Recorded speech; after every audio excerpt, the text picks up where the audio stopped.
Thank you very much for having me. Yes, indeed, I arrived in India during a very difficult time when the world was grappling with the COVID pandemic. Coming here, I didn't foresee myself being thrown into the deep end, as I had hoped that I would be working very closely and intensely with the Indian business community. But unfortunately, COVID-19 kept all of us indoors, and we had to do our work virtually, and it was quite difficult to interact and build solid relationships, especially relating to business.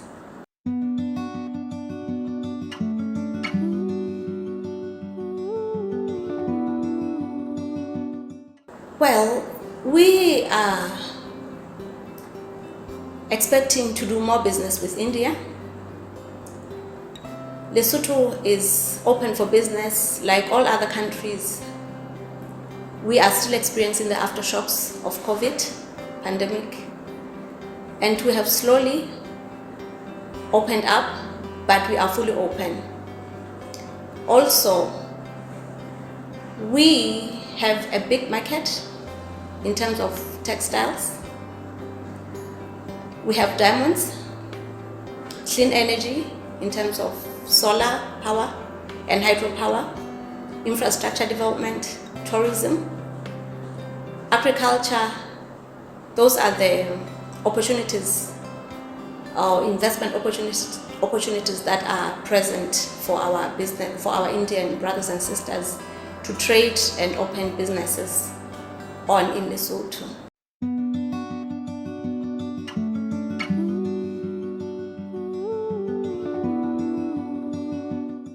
That is a very important question, and thank you very much for asking it.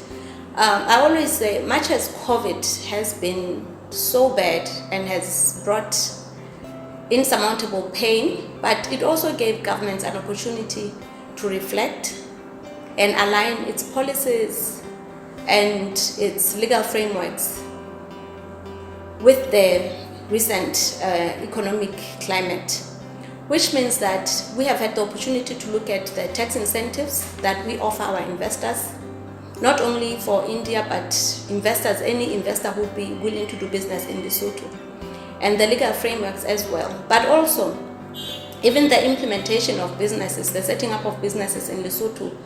For instance, for a business, when an Indian businessman travels to Lesotho to set up business, they will be provided with a factory shell that is already connected with power and water. You have a one-stop shop where it is very easy to register your business. You don't have to move to different places to set up business in Lesotho. Everything is done under one roof. So those are some of the incentives. Of course, tax-wise, we have 10% income on corporate tax, no withholding tax on profits. Those are some of the tax incentives.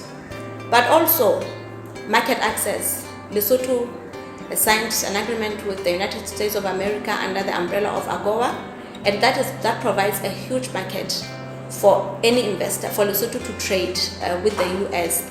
But we also have regional agreements like SACU, which is the agreement with a major agreement within the Southern African Customs Union countries, Lesotho, Botswana, Namibia, just a few countries.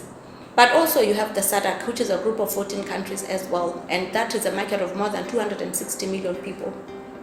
Those are some of the regional agreements that you have. And then, of course, you have the agreement with SADC and EFTA, which is quite big as well. And we have agreements with that give us access to Australian markets, the EU, which has over 500 million people.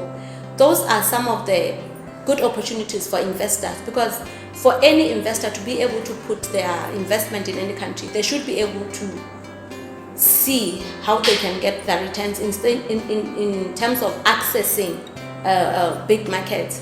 So that is those are some of the opportunities, or what one can call incentives.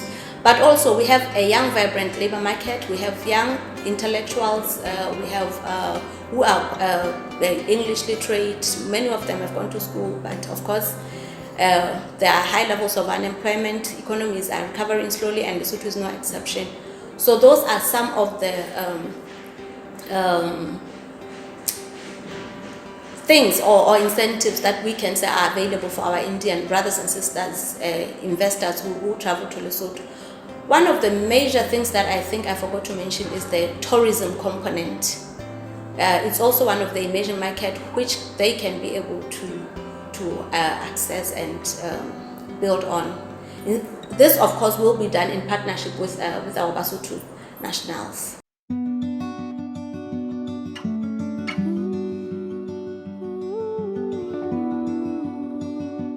This, of course, is one of the major steps that we are doing this particular interview, which is going to be aired over on YouTube, and we have done some magazine interviews as well.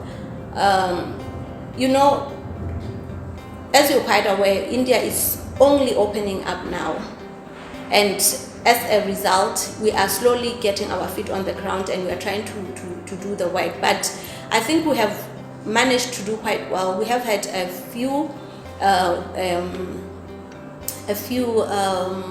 articles published in various magazines where we have been very strongly promoting our country.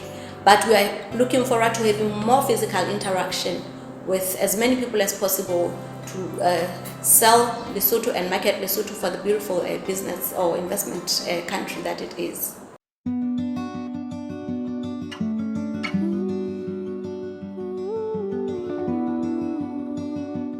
Between Lesotho and India. Yeah. Lesotho and India enjoy cordial bilateral relations, and their relations operate on a reciprocal, at a reciprocal level. There are no challenges. I have to be very honest and say we have enjoyed exceptionally warm, cordial relations. We have not experienced any intense challenges between us as countries. Therefore, I wouldn't say there are any challenges. We just have to strengthen our efforts in building on the relations that exist and see what it is that we can harness fully, so that both India and Lesotho can be able to maximize the benefit of these relations, particularly now when one realizes that there is a lot of interest in Africa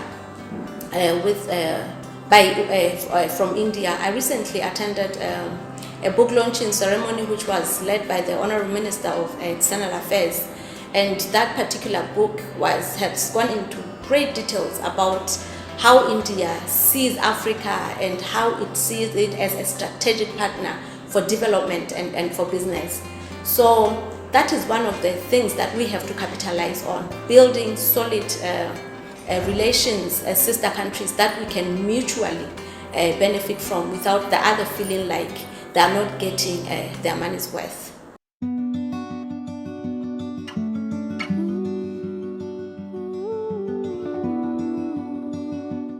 Yes, we have a few meetings lined up. Of course, we were looking forward to having the conclave that was recently postponed. We were going to have a high-level delegation from the capital. We were expecting our Minister of Finance, our Minister of Development Planning, our Minister of Foreign Affairs.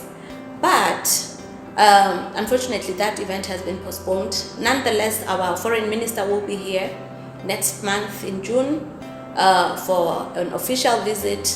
It is one of the major visits that we look forward to building on after she has gone. We are looking at accessing the health, the pharmaceutical industries help here in India. That is one other thing that I forgot to mention as a good investment opportunity earlier on. And we are hoping, we recently had the Minister of Health here who was negotiating a bilateral a memorandum of understanding with one of the big hospitals here. So it's those kind of meetings where you do the groundwork, you have the ministers, you sign the MOUs, Of course, we are also looking forward to welcoming our Minister of Agric here later on to also work on the agriculture part, on the agricultural development part, agro-industry, agro-processing component of our agriculture. So those are some of the meetings. We are also looking forward to signing an MOU on financial intelligence, which would mean exchange of financial intelligence between India and Lesotho. You know, you can't trade with a country without fully interrogating if there is if the financial interactions that are done by the business people are above board, because we are dealing with a lot of corruption which cripples economies. So those are some of the things that we feel like we have to do the basic groundwork on, and then build on those in terms of solidifying our ties. Well, I wish to take this opportunity to thank you first of all for giving me this opportunity to invite our Indian brothers and sisters to invest in Lesotho. Lesotho is fully open for business now. We look forward to working hand in hand with them in building our businesses.